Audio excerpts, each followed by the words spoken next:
Andy, my dude, have you heard of the magical website builder known as Squarespace? Ugh, not another Squarespace ad. I feel like every podcast is sponsored by them. Hey, don't knock it till you try it. Yes, okay, it is overhyped, but actually it lives up to the hype. Squarespace is like a website fairy godmother. With a click of a button, your site transforms into a beautiful masterpiece. A website fairy godmother? That sounds interesting. What makes it so magical? Well, for starters, those slick templates make anyone look like a professional web designer. Pick one, customize the colors and fonts to match your brand, and voila. Plus, the drag-and-drop Fluid engine is so easy, your grandma could build a site on Squarespace. Well, she did knit me a lovely scarf last Christmas. Maybe website design is next. Exactly. And when you're ready to sell your Nana's handmade scarves online, Squarespace has built-in e-commerce. Add a store with one click. Get flexible payment options. Then watch those sales roll in. And when she wants to teach others her steezy scarf skills, Squarespace's new courses feature is just the ticket. Nana can set up her curriculum and enrollments and payments in a snap and become the next e-knitting influencer. Oh, wow, you really sold me with the grandma angle. Sign me up for that free trial. Just go to thenextreel.com/Squarespace and transform your site into a beautiful Squarespace masterpiece. Well, thanks, Pete. Even though it's overhyped, Squarespace actually sounds perfect for Nana's site's needs. Appreciate the warning on the ads, though. I'll brace myself next time I listen to a podcast. Anytime. Let me know if you need any help getting that site up and running.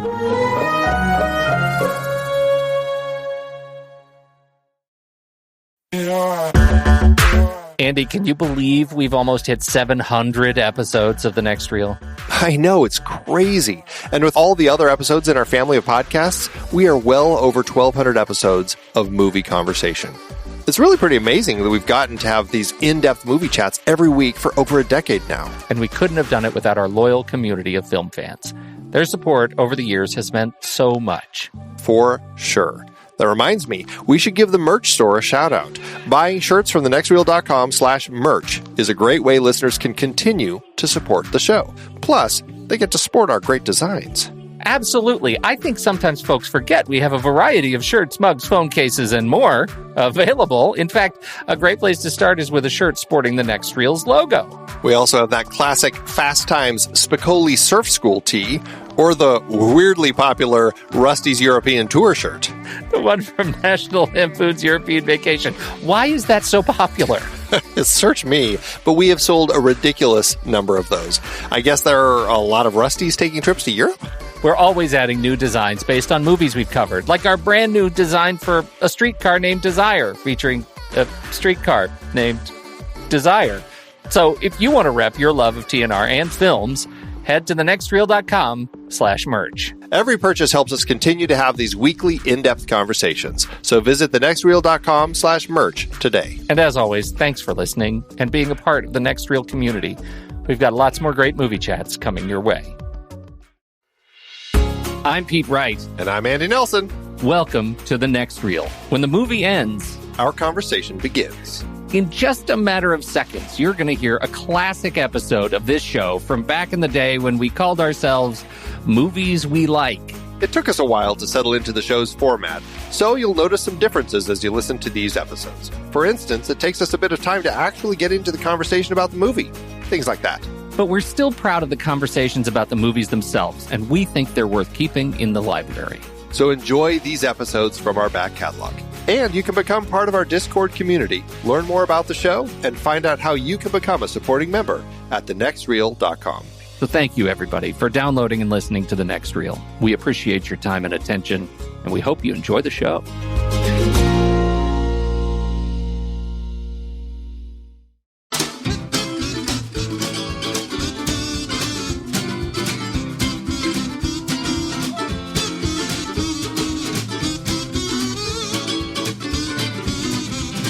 Welcome, everybody, to The Next Reel. I'm Pete Wright, and that there is Andy Nelson. Hello, everybody. And we spoil movies, but not today. Not today. We got a very special episode. This is exciting for me. Is it? It is. Why is it exciting for you, Andy? Well, because it's all part of my guilty pleasure. So I get extra guilt and extra pleasure from this upcoming conversation we're about to have. This is fantastic. So we did, if you are a regular listener to the show, you know that a few weeks back we did our Guilty Pleasure series, and we did Volunteers, 1985, directed by Nicholas Meyer, as Andy's Guilty Pleasure. That movie was written by writing team Ken Levine and David Isaacs. And I listened to the show again, Andy, and we did not talk about these guys enough. No, we didn't. You noted that too? I did note that. That was my guilty regret. That we did not talk about these guys enough, because not only did they write this, they are, it's not hyperbolic to say this, they are legends certainly in television writing, and have been together for 40 years, writing things like MASH and Mary and Cheers, my goodness, and Frasier, and so on and so on and so on. They've been around forever. And it was Ken Levine who reached out to us after writing a post on his blog by kenlevine.blogspot.com, and we'll put a link to his post in our show notes, about how he was a guilty pleasure, and then he proceeded to talk about, our review of his film. Totally called us out. And then I don't know what got him to do it. He reached out to us directly, and here he is. He is on the show, and this is why. This is Andy's big day. It's your big break. I'm excited. This could be it. So we have this conversation with Ken Levine, and I will say, halfway through the conversation, Skype decides that Ken is not worthy, and crashes not only his Skype, but his entire computer is dead. And so we switch to phone. And so that's halfway through. The connection with Ken changes dramatically. And the conversation itself maybe have moved on to a different subject. I don't know. I'll try to make it kind of an elegant transition. But anyway, that's what happens halfway through. The audio changes. We move to the telephone for him. But I think he still sounds okay. Yeah, I think the message is there. The message is there. The message is there. All right. So with our special thanks to Ken Levine, here is our conversation on volunteers and his legacy in television.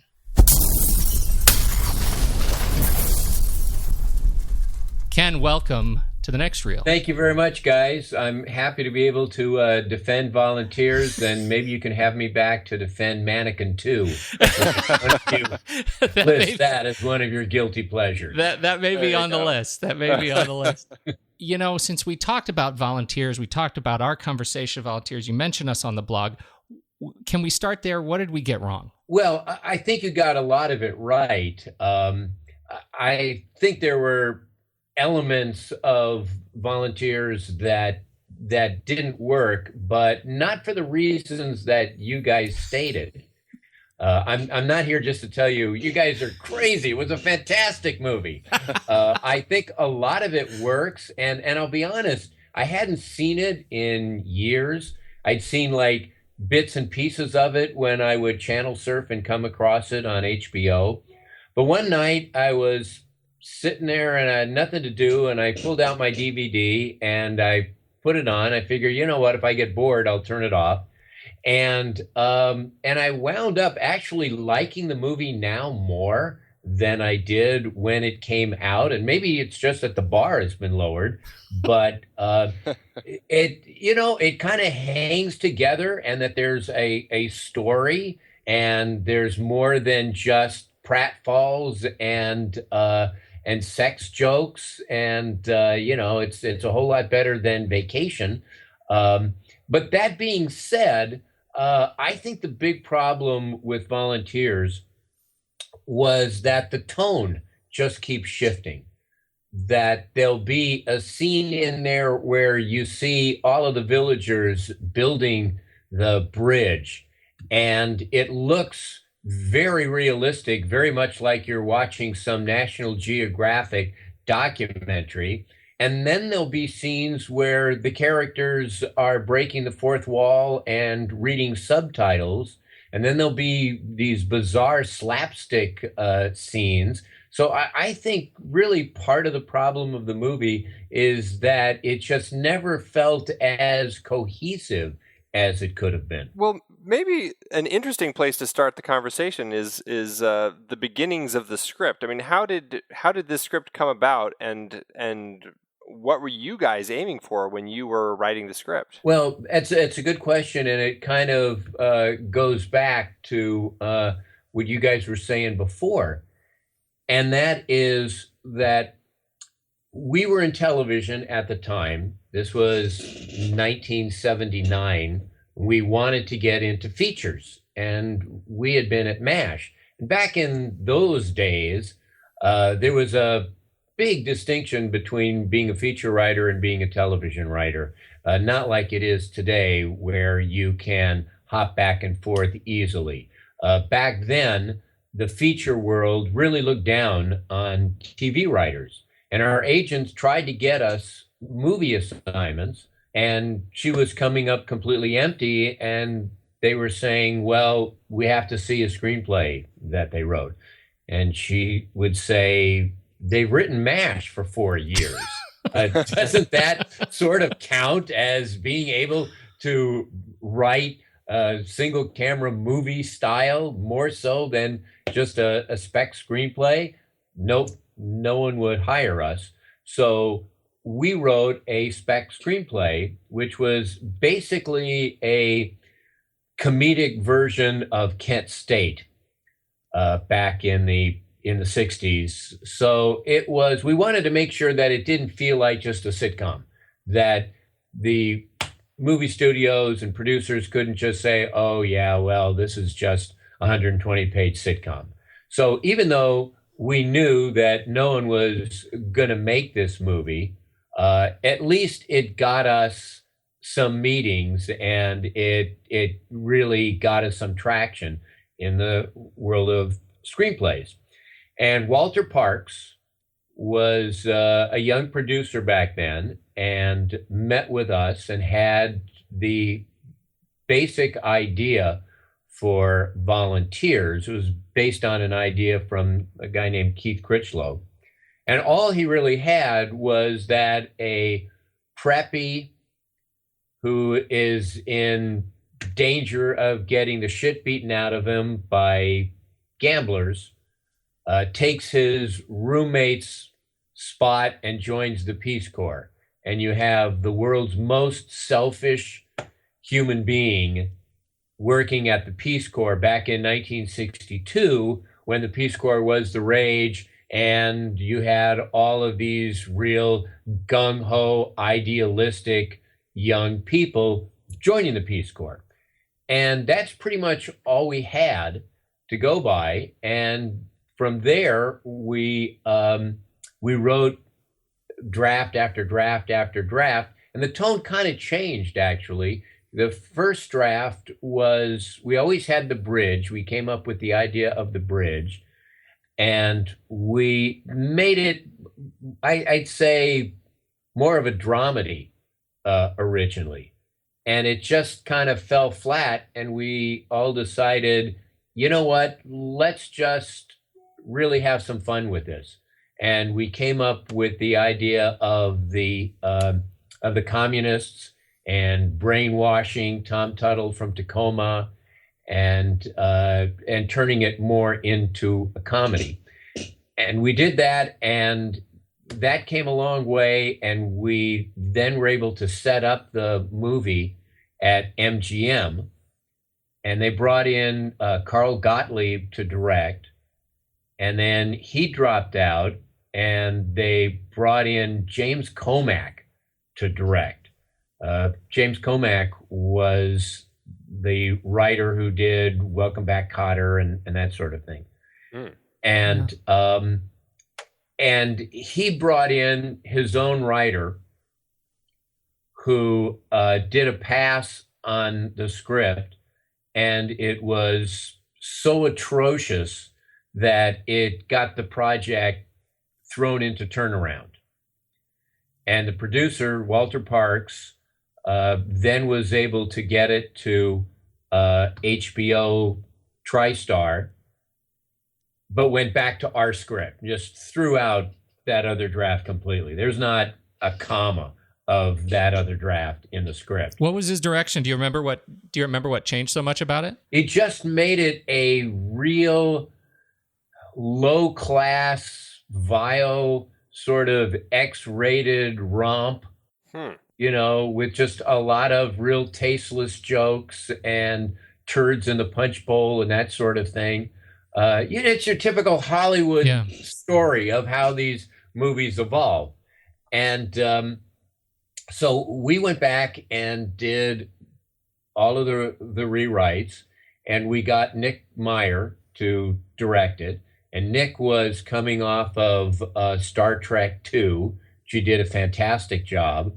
And he had also done Time After Time, which is a great movie. And so we were excited. And to his credit, although he himself is an excellent writer, Nick really worked with us and really kept our draft of the script. And then it came time for casting, and we were asked who we thought would be good. And when we wrote the script originally, we're now talking, it's like 1984, beginning of 1985. And when we first wrote the script in 1980, we thought, who would be good? There's this guy on a TV show called Bosom Buddies named Tom Hanks. And we said, he really kind of has the qualities that we're sort of looking for here. If it would have been 1970, we would have said Bill Murray. But at this point, Bill Murray went from looking like he was 21 years old to 50 over a weekend. And he's been there since then. Right. I don't know how that happened. But we liked the idea of Tom Hanks. At the time, we were also at the same agency as Tom Hanks. So they got him a copy of the script, and Tom really liked it. But again, in 1980, no one is going to hire Tom Hanks to do a movie, star in a movie. I mean, he's like a number 2 guy on a TV series that was hanging by a thread. So these years go by, and now Tom is in Bachelor Party, and he does Splash, which is a big hit. And all of a sudden, he is offered all kinds of comedy projects, and he reads them and rejects them one after the other. And he says to his agent, there was a screenplay I read years ago, and I don't remember the name of it or who wrote it, but it was about this preppy asshole who joins the Peace Corps. And I remember it was really funny. And the agent said, well, that's going to be really like trying to find a needle in a haystack, but I'll see what we could do. And as luck would have it, and this sounds completely amazing, but it's true. As luck would have it, the studio that day, like an hour later, called the agent and said, we have a movie that we would like Tom to consider. He said, what's it about? He said, it's called Volunteers. It's about a preppy asshole who joins the Peace Corps. And the agent says, all right, messenger it to him right now. And then he, of course, calls Tom and says, okay, I worked on it. So Tom got sent the script at like 4:30 in the afternoon. And I get a call at 5:30 saying he's in. Wow. And what happened was Tom picked up the script and he opened it up to a page in the middle, and he saw a joke that he recognized and said, yep, this is the script. And that was it. And that's how we got Tom Hanks, literally in an hour, to sign on for the movie. What was going on in these 5 years? Like, what precipitated the studio to call the agent 5 years later? If they'd already kind of, if we know Peter Scolari is like spiking his punch in 1980. But once we got Nick Meyer on board, HBO, Silver Screen, TriStar, I don't know, all these, they greenlit the film. So it was only when they greenlit the film in the beginning of 1985 that they then went out to Tom. Yeah. Before that, it was just directors and drafts and turnaround and things like that. And did they have anyone else in mind for Tom Tuttle? Because the script, he's not written at all like John Candy. He's totally tall, skinny guy, sort of the guy. Yeah, exactly. And they thought, well, what about getting John Candy? Because again, Candy and Hanks had such a great chemistry when they worked together in Splash. They asked us about it, and we said, well, it's sort of a different approach, but we're big John Candy fans. And we said, we'll adjust the script to fit it if need be. And they were able to get John Candy. And we met with John Candy, and he said, look, I love this. Don't change a word. And we didn't. There's not a word that was not in our original draft, even with him as this wiry, skinny little weasel guy. And John Candy just kind of brought his own quality to it, and quite frankly made it a much funnier character than I think it was on paper. Yeah, he absolutely does. He's brilliant in the film. He's one of those actors that I think we all miss quite a bit. He was iconic, and that was that actually ended up being one of my challenges with the film, is I found myself really lamenting that I didn't get more of that, of the Tom Hanks, John Candy stuff. Like that is just, it's, when it's happening on screen, it is perfect. It is just perfect. Their airplane introduction is just perfect. How do you make those tough decisions? Like, you end up having these two characters that work so well together. I can imagine you're sitting there, trying to figure out how to get that balance just right. What's that look like? Again, I'm used to television. And in television, where if we have a new TV series and you have a character who is just a supporting character, but you can see that he's really scoring with the audience. If you have someone who is the Fonz or, Michael J. Fox on Family Ties, or Urkel, what we would tend to do is write more towards them and say exactly what you're saying. Like, these scenes really, really are happening. We were not on the set. They were filming the movie in Mexico. And at the time, David and I were back in LA. We were writing a pilot for Mary Tyler Moore, and we were rewriting Jewel of the Nile for Michael Douglas. So we weren't there. But I think if we were there and we were watching the dailies, that we probably would have said the exact same thing. And we would have said to Nick, look, we got to write some more scenes to put them together, because you're right. Those scenes are terrific, and I wish there were more of them. That speaks really interestingly to just the relationship of the writer and the director in filmmaking. And it seems like there is such strength to having the writers around to catch those sorts of moments. And sometimes you hear it happening in feature films, but not as often as TV. What do you think the reason is for that between those two different mediums? Film is definitely a director's medium, and the director is king on a film, and the writer is probably right below craft services guy on the food chain, as opposed to television, which is writer driven. And the executive producers, the showrunners of television series, all are writers, and the directors are pretty much hired to fulfill their vision. In fact, there are tone meetings with directors where the showrunner will go through the script and tell the director what he wants in this scene, what he wants in that scene. But in screenplays, no. We are very fortunate that we had a director who was willing to include us in the process was not just hiring writers on the fly to change things. And that's really kind of rare, actually. It's one of the reasons why writers become directors is to finally have some say in their material. I remember once a Writers Guild meeting just before one of our many strikes. And it was a full membership meeting, and there were 4,000 people in the Hollywood Palladium or whatever. And Larry Gelbart got up to speak. And he said, everyone in this room at one time or another will rewrite everyone else in this room.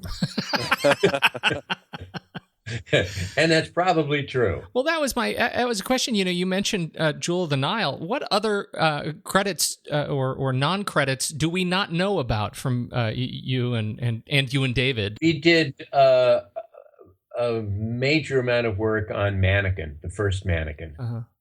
I assume that's how you got Mannequin 2. When they decided to make Mannequin 2, David Beagleman called us up and kind of begrudgingly said, well, for luck, we'll bring you back for Mannequin 2. And we said, yeah, well, for luck, you're going to pay us a lot more money for Mannequin 2. There you go. Yeah. And somehow, for reasons I don't quite understand, we got shared writing credit. And when they proposed it, we called our agent and said, do we even want this? This is Mannequin 2. This is not very good. And he said, yeah, you do, because you'll get royalties if your name is attached. So we did. So our name is attached. We made 11 cents. 11 cents. That was so that was 91, really, when the big money royalties started pouring into these things, right? Yeah. We were in the sweet spot. You really were in the zone, baby. I feel bad for all those kids doing movies today. Well, let's take a step back a little bit to your first gig. Well, to back up in terms of how I met my partner, I was in an Armed Forces Radio Reserve Unit. My draft number was 4, which meant I would have been drafted any second the minute my student deferment was canceled. So I got into an Armed Forces Radio Reserve Unit, and I bumped into David, who was in the same unit. We were in summer camp at Fort Carson, Colorado, and he was reading the biography of George S. Kaufman, the playwright, who was one of my idols, Kaufman and Hart, great playwrights. And so we started talking, and we both kind of had desires to become writers. I was a disc jockey bouncing around the country, trying to be Howard Stern before Howard Stern. And David was in LA schlepping film cans, long since obsolete department, for ABC. And we thought, well, it'd be kind of fun. We both loved Woody Allen and Mel Brooks, and thought, man, it would be great to become writers. Then I promptly got fired from San Bernardino and moved back home to Los Angeles, living with my parents while I was sending out more tapes to get more rejections from radio stations. And I called David and said, hey, you want to get together and try writing something? Neither of us even knew what a script looked like. I had to go to a bookstore in Hollywood and get a copy of an Odd Couple TV script to see what the format was. Interior Madison apartment day. I didn't even know that. So we did that. We wrote a pilot about 2 kids in college, because that was the sum total of our life experience at the time. We were both 23. And it didn't go. It would have cost billions of dollars to make in 1973 dollars. And we had no outline. We didn't know jack shit about what we were doing. And then a writer I had met told me that in order to break in, you have to write a spec script from an existing series. So we thought, let's see if we can break into TV as opposed to movies. Since we don't know shit, it might be easier to master a 40-page script than a 120-page script. And at the time, it was really a golden age of TV sitcoms. You had All in the Family, Mary Tyler Moore Show, MASH, Bob Newhart Show, Maude, Odd Couple, on and on. It was really just like now is a golden age for TV drama. Back then, it was TV comedy in the early 70s. So we decided that we would write a spec Mary Tyler Moore Show. And we decided to study the Mary Tyler Moore Show. Fortunately, neither of us had a social life. Yeah. If I had gotten what luck. I never would become a writer. And we would get together every Saturday night because the Mary Tyler Moore Show was on CBS Saturday nights at 9. We would get together. I would hold a silver dollar microphone up to the speaker. We would make a cassette recording of the show. This was even before videotape. This is when dinosaurs ruled the earth. And then we would write an outline based on the show. And we would do that week after week after week until we started discovering the patterns and seeing how they put these stories together. How long did that take you, week after week? What is that? Well, we did about 8 weeks, probably, like 2 months. Then we wrote our spec Mary Tyler Moore Show, and we sent it in, and they rejected us. We wrote a spec Rhoda, and they rejected us. But, and here's where luck comes into it. One day my mom is playing golf with the story editor of the Jeffersons. And of course, being a good Jewish mother, she says, "Oh, my son is a great writer." And he's like, "Oh, Christ." And he said, "Have him get in touch. Have him send me something to read." So I sent the Mary Tyler Moore Show to him, and he called back and really liked it and invited us to come in and pitch story ideas to the Jeffersons. So we did. We went in and we pitched story ideas, and they liked one and took it to the producers, and the producers liked it and they bought it. And so that was our first assignment. Did what hit the screen resemble what you had put on the page? Not a word. No. There was actually, I think, one line of ours still in the taping, and that got edited out. No, they changed, but they told us beforehand that that's what they do, that they change a lot of everybody's work. Yeah. They said if Neil Simon wrote a script, we would change a lot of it. We were just happy to have the assignment. So we were like, yeah, we don't care. We don't care. Fine, whatever. What business did you guys have writing this show for the Jeffersons? Did you ever think about that? Like, how do you make a story that really fits in the Jeffersons? Do you ever think about the questions of race and, what do we know about this? How does this fit into our lifestyle? How did that come into your mind at all? Well, all of the other writers were white at the time. So, no, and you're writing characters and you're writing attitude. So, attitude is blind. Yeah. So no, that really didn't seem to be a big issue for us. Of course, who knew how well we did? So well, and then you went on to MASH, which with your background, I mean, at least you had some military background. So I mean, that seemed to be something more in line with what you guys knew, and you spent quite a bit of time there. Yes, we were much more comfortable at MASH. We were there for 4 years, and we rose to be the head writers. And what a show to be a part of. It's one of the classic, iconic American shows. Oh, absolutely. I mean, we knew at the time that it was special and that it was unique and certainly that it was popular. But honestly speaking, I never thought that it would become this iconic show that 30 years from now it would still be revered and people would still be watching it. I think we probably would have been paralyzed writing the show if we knew that, every episode is going to be deemed as a classic. And, so we better, do our best to make sure it lives up to, an American classic. No, we just were looking for jokes and good stories and things that we could do to get us out at a decent time each night. It's an interesting thing that you say that, because of course that leads me to think about. I mean, you mentioned the sort of golden age of sitcom, right?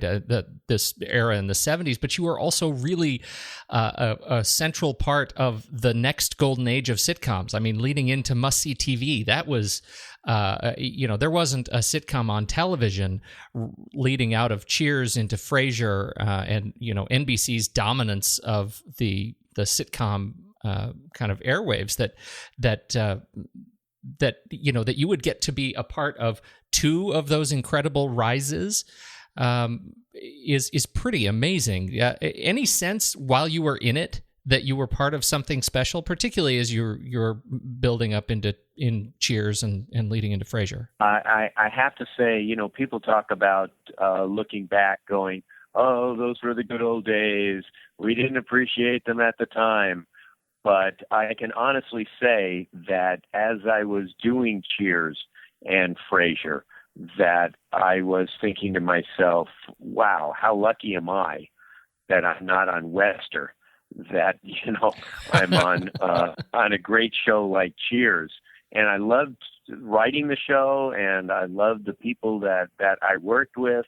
And so I knew at the time that it was a special experience, and enjoyed every minute of it. All right, so you mentioned earlier that you wanted to make a transition into features, that you and David had decided you wanted to make a jump into features. What did that conversation look like, and how I don't know, how did it go?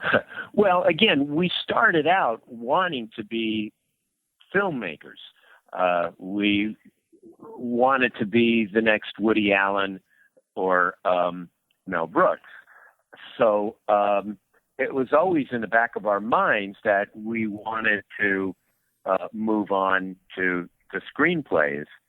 And we had done our time on MASH, and then we got a development deal, which meant we got paid a lot of money to come up with TV pilots. But that doesn't take your full year. And, you come up with a pilot idea and you run it by the studio, and it's May, and the studio says, great. So they'll be opening their doors, listening to new ideas the first week of August. So now you got like a few months. What are you going to do? And so we took that opportunity, like I said, when it was clear we were not going to get a script, a screenplay, until we wrote a spec. So we took the time and wrote a spec. So you did your spec, which was Volunteers, and then No, our spec was the script about Kent State. That's right. Kent State. Yeah. Right. There was that one, and that led to working on that led to Volunteers. Yes. After Volunteers, we got wrapped up in television. Cheers came along, and so we kind of went back into television during that period where Volunteers was kind of bouncing around. And then you only did a few other features, at least that were made. You ended up, it looks like, Critical Condition and then Mannequin on the Move. I mean, did you write other features that just never got off the ground? We had, for a while, a real nice career as rewrite guys, coming in doing 2-3 weeks on scripts. And most of them didn't get made, but we got paid, and we rewrote a couple of scripts. We rewrote a screenplay I remember that Paul Rudnick had written. So we did a few of those, and we did some originals that were in various stages of development hell. We came very close on one, and it's the old story. The regime changes, and the new people come in and they just toss out everything that was in development before. But we had a screenplay that was very close to getting made when David Putnam was running Columbia.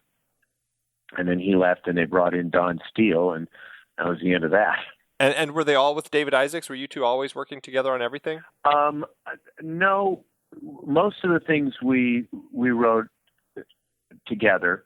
Then I went off and did baseball, and David wanted to get a screenplay assignment and faced the same problem where producers said, well, what has he done on his own? And so David and I each decided to write a spec screenplay just so that we would have that available. And that's kind of fun. I've written a couple of spec screenplays on my own. I sold one to Interscope, a couple that I haven't sold. I wrote a screenplay with Robin Schiff that we sold to MGM. We did a television series called Almost Perfect in the mid-'90s on CBS with Nancy Travis, and David Isaacs and Robin Schiff and I, the three of us, were the co-creators and showrunners of that show. So I worked with Robin on a movie, and I've done a number of plays on my own.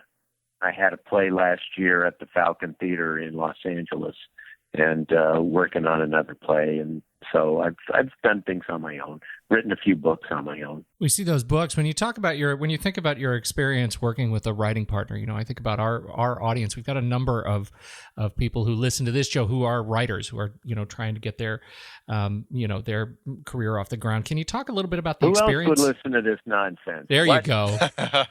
Can you talk a little bit about your experience working with a writing partner and and I don't mean to be assumptive here, but the value you get from it?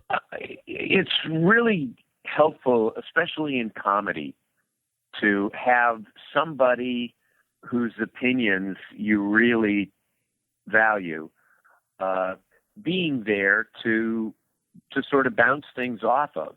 And I have great respect for my partner David's comic sense. And so, you pitch a joke and you don't know necessarily if it's really funny or not. And it helps to have somebody else go, yeah, that's pretty good, or no, I think we could do better, or, I like that area. And, a lot of times people will say to us, that joke was yours. I could just tell it was yours. And I'd say, I don't remember. And it sounds like I'm being coy, but the truth is that a lot of times one of us will pitch a joke and the other will change the wording, will, play with it a little bit, and then we go back and forth. And so by the time the joke is actually on screen, you really don't remember whose joke it was because both of you worked on it. It's very helpful in the sense that, you can get locked into one way of thinking and you're trying to solve a story problem, but you keep butting heads with the same wall. And sometimes it's helpful to have another voice go, well, wait a minute. What if you go in this direction? What if you go down this path instead? And it kind of frees you up a little bit. Also, writing is a very lonely endeavor, and it's nice to have somebody who you can share it with, someone you can go to lunch with. And like I say, the great thing about having a writing partner is if your car is in the shop, you always have a ride. But one thing David and I started doing, we always write head to head. We're always in the room together when we write. But as an exercise, once a season, we would take a script assignment, and I would take one act and David would take the other act, and we would write them separately, and then we would put the two acts together and rewrite them together. but it gave each of us the confidence of knowing that we can write on our own if we had to. So our decision to be a partnership was out of choice, not dependence. It's not like one of the partners says, yeah, I know I'm late every day, but I'm the funny one. We're partners because we feel that the sum total of our collective contribution is better than each of us individually, and we've stayed partners for many, many years. 42. Now, how does that work when you guys are working together with other writers in writing rooms, or are you ever really in the writing rooms working on like all the rewrites for the shows? Everybody is kind of an individual because you have 7 writing partners. Yeah. That afternoon. Have you seen a big change in the writing rooms from your early days to today? They've gotten much larger. In the early days, it was much, much smaller. When we were doing MASH, David and I were the head writers. We had a couple of writers who kind of helped us punch up and things, but David and I pretty much wrote the entire season. And early on in Cheers, there were only 4 writers full-time, Glenn and Les Charles and David Isaacs and me. We were it. And by the end of Cheers, you had to come early to get a spot at the table. Amazing. That is amazing. I mean, just particularly, as I was looking through some of your credits or watching some of the old episodes, just seeing your names bounce back and forth between every single episode. And it's not something that you're right, that I imagine now. And you see these interviews with the writing room. That's like, seems to be vogue right now. You get these, right, I think A&E has the writer's room, and you see like Breaking Bad. It's like 11 people on the writing staff. These 30-minute shows that are 22-minute shows that have 10 people on the writing staff every single week. It's got to be chaos. It is to a certain extent. On the other hand, I'm happy that there are that many more opportunities for working writers, and that many more writers are employed. So anything that facilitates that, I think, is a good thing. Personally, I don't think you need a huge staff. I would rather have a smaller staff with writers who all really participate. Do you find yourself watching a lot of television these days? No, I'm a huge baseball fan. I watch a lot of baseball, but I'll watch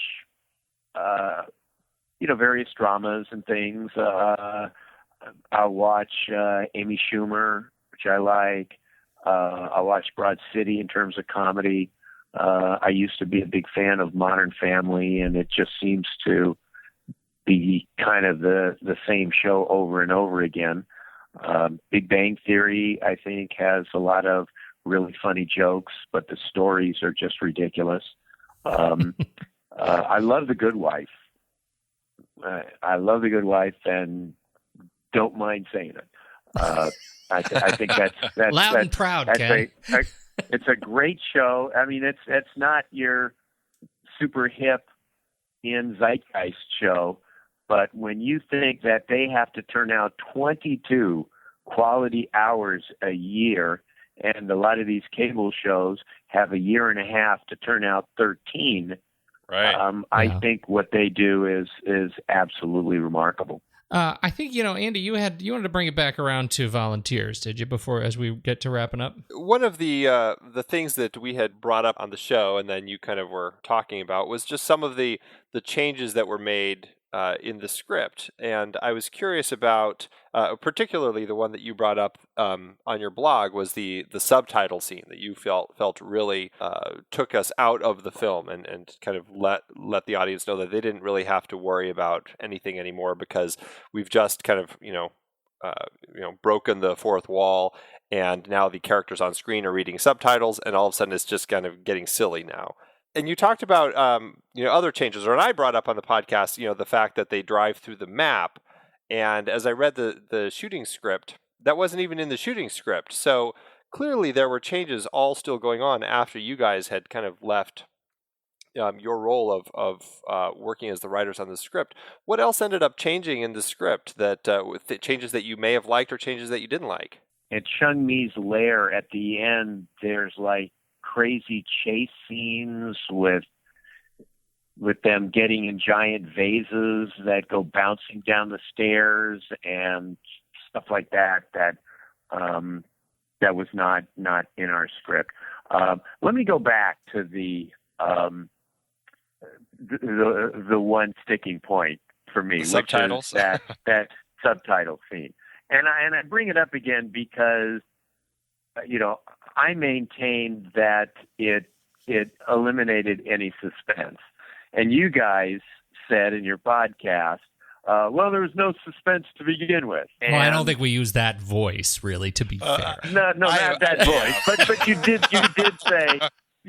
say there was no suspense. And I disagree, because we had set up that you have these innocent villagers and they're building a bridge, and the communists plan to use the bridge to spread the word of communism, and that the CIA and the warlord was going to use this bridge to transport drugs. And you have this sleepy town, which is now going to be infiltrated by all of these factions. And what happens when the factions all come together? And this was, remember, just at the shadow of Vietnam, and you saw what happened to villages, and townspeople, all got trampled and killed. And so you go, well, wait a minute, there's a lot of suspense going on, and when the ending,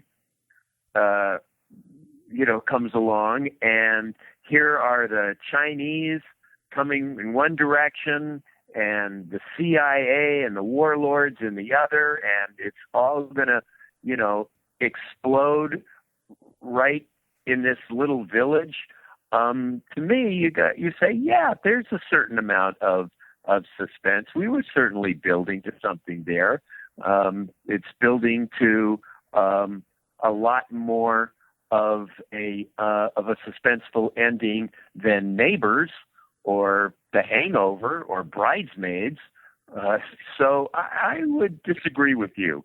And I think that the ending would have had a lot more impact if you didn't already think, well, no one's going to get hurt, no one's going to get injured. It's a silly movie. It's like, a Bob Hope, Bing Crosby road picture, where, the fish can talk and stuff. So there's no real jeopardy. It eliminated the real jeopardy. You might have viewed the movie very differently were it not for that moment. I want my comedy to be as funny as anybody, but most important to me is the story. Most important to me is getting the audience involved in the story. And if one big laugh is going to take the audience out of that, I would rather sacrifice the big laugh. I think there's something very interesting about that. And, I brought up on the show the fact that there's also that breaking of the fourth wall. Well, I see it as breaking the fourth wall when the car crashes through the map. I didn't love that either. Well, yeah, I didn't love that either. And I thought it was very interesting when I read the script that it wasn't in the script. So to me, it's like, okay, so maybe Nicholas Meyer ended up putting that in there. And so maybe it is those elements that he dropped in there that lent to a lot more of that levity and did take away some of that tone that would have made it feel a little more like there was that weight in the film, that there were those. I think so, Andy, and I guess I have the benefit of I had only seen the film the one time, and so I went back and I watched it again, and I realized, Ken, I think you're, who am I to say? I think you're exactly right. The reason that I made a comment about how there was no suspense is because as I'm watching it, I'm realizing now that they were actively removing the suspense as I was thinking about it. Like, it just erased that. It was like an Inception level sort of erasing any potential suspense from my memory in real time. And I can totally see, particularly knowing that the map thing wasn't part of the original script too. I can totally get your point there. And I think I would have seen particularly that climax of the film when all of the parties come together at the bridge differently. I get it. Yeah, I think you would have too. Consider me I swayed. love Nick Meyer, and he was great to work with, and we certainly had this argument, and Nick, it's a different point of view, but Nick said to us, "How could you tell me to take out one of the biggest laughs of the movie? It's one of the biggest laughs of the movie." And, again, it's a stylistic choice. If the joke didn't work, if preview audiences didn't laugh, it would have been gone in a second. But the fact that it got a big laugh, it was a hard argument for us to win. What's so interesting about that is that, Nicholas Meyer doesn't have much of a sort of reputation for big laugh movies. No, he doesn't. And so I question that stylistic sensibility, at least. I get going for the big laugh because the data supports it, but data-driven laughs, don't typically, last. It was a very tough movie to plot out because the first act, moves like a shot. And the last act, we were building towards blowing up the bridge. And so there was a certain amount of, at least initially, suspense of all of it coming together. But we had that real big chunk of what do you do in Thailand? What do you do in terms of, helping the villagers and meeting the different people and stuff. And, and that's where most of the work came in trying to move that thing forward so that it just didn't feel like we were treading water for a half an hour. It's that Act 2 hurdle that every writer who's written a screenplay always struggles with, right? That's right. Yeah. I mean, Chun Mi was not in the original draft. We invented that. We invented the Chinese brainwashing, John Candy. And I just remember, as each draft moved forward, we would find new things. The poker game with all of the livestock and stuff like that was from a later draft. Well, I think it works. I love it.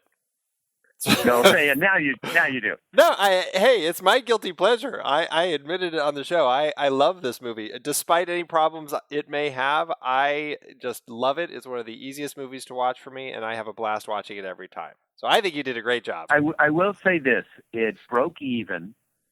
Part of our problem, we were supposed to go early in the summer. And because we were TriStar, we did not have the greatest distribution. So we were not in the greatest theaters. And the other movie that TriStar distributors came out with that summer was Rambo. And Rambo was like a huge hit. And so the distributor didn't want to pull it from theaters to bring out volunteers. So we got pushed back to August. We got pushed back to like the end of the summer. And I think that that hurt it a little bit, but it broke even. And for whatever reason, I don't quite understand it, but for whatever reason, it does great on television. It always has. HBO still runs it. 30-year-old movie, they still run it. It got big ratings when it was on ABC. A lot of stations that have it in their film library will play it during sweeps. You'll see it an awful lot during sweeps. So for whatever reason, Volunteers does very well on TV, which is great because how many other movies from 1985 ever show up anywhere these days?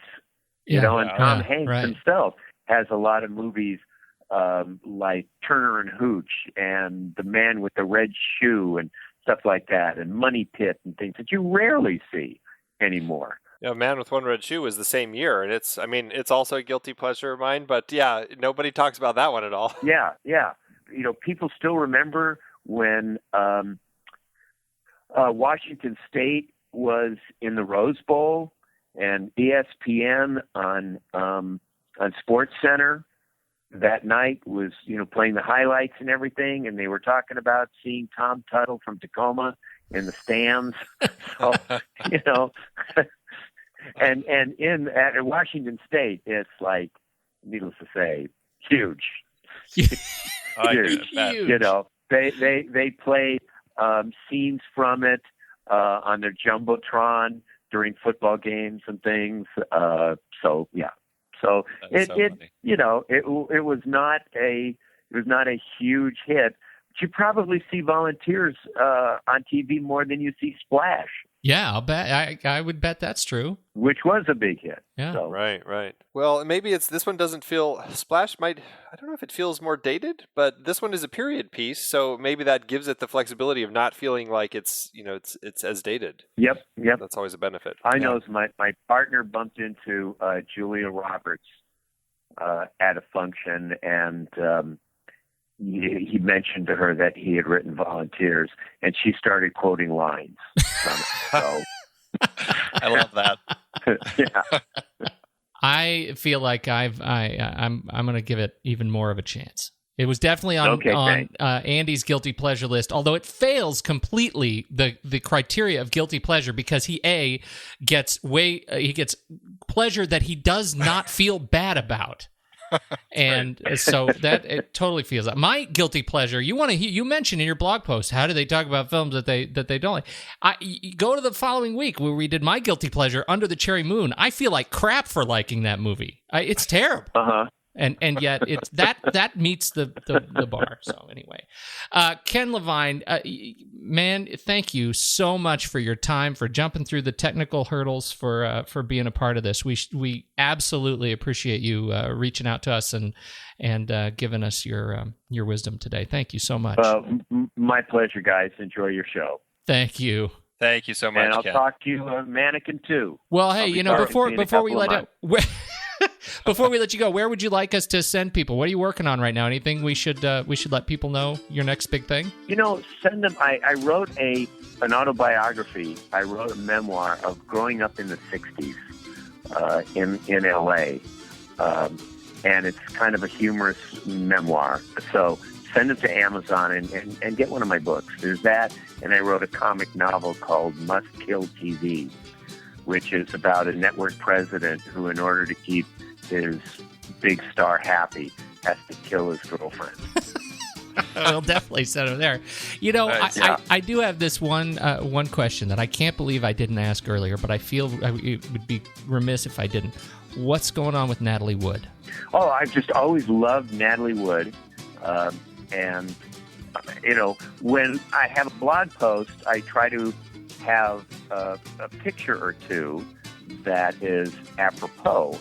And sometimes I really can't think of a picture that really fits. So what do? And I just post a picture of Natalie Wood. I just keep posting Natalie Wood pictures.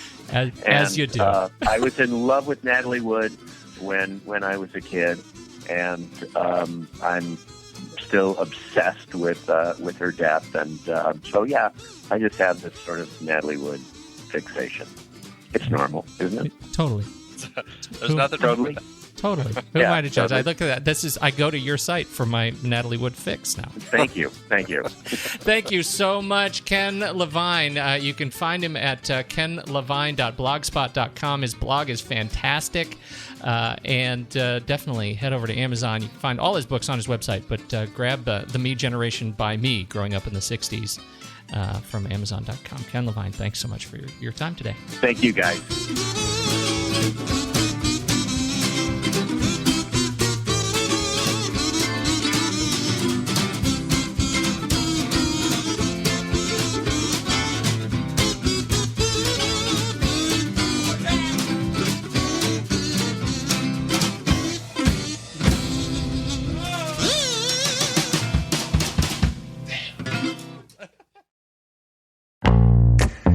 It is hard to believe we have been having in-depth conversations about movies since 2011. You are telling me. Producing this show week after week requires a ton of work behind the scenes. If you'd like to help support our efforts, one easy way is by using our Originals page when shopping for books and movies that we've covered. Just visit thenextreel.com/originals. Your purchases made through our links give us a small commission at no extra cost to you, and allow us to keep having these great discussions. Season 5 had some great adaptations, like our Meryl Streep Oscar-nominated performances series. We covered adaptations like Kramer vs. Kramer, Sophie's Choice, and The French Lieutenant's Woman. It's a real Sophie's Choice between those books. You see what I did there? Yeah. And I don't think it's quite at the level of a real Sophie's Choice. We also did Snowpiercer for our Bong Joon-ho series, adapted from the French graphic novel Le Transpersonnage. Man, I love that movie. We had our two-part 1939 series that included adaptations like Gone with the Wind, Ninotchka, The Women, and The Hound of the Baskervilles. A number of those 1939 movies, like Goodbye, Mr. Chips, also tied into our recent 1940 Academy Award Best Picture nominee series. Our Naughty Children horror series had creepy adaptations like The Bad Seed, Village of the Damned, The Innocents, and Children of the Corn. For our Hayao Miyazaki series, we talked about his take on Lupin III with the Castle of Cagliostro, plus his own The Wind Rises. Some great listener choice picks too, Viridiana and The Great Escape. And for our David Mamet Wright series, The Verdict, The Untouchables, and Glengarry Glen Ross. Plus, Kiss Kiss Bang Bang from our Shane Black series, adapted from Brett Halliday's novel, Bodies Are Where You Find Them. Dive into the sources for all of these at thenextreel.com/originals. Every book you buy helps support the show. Check out thenextreel.com/originals today and find your next read.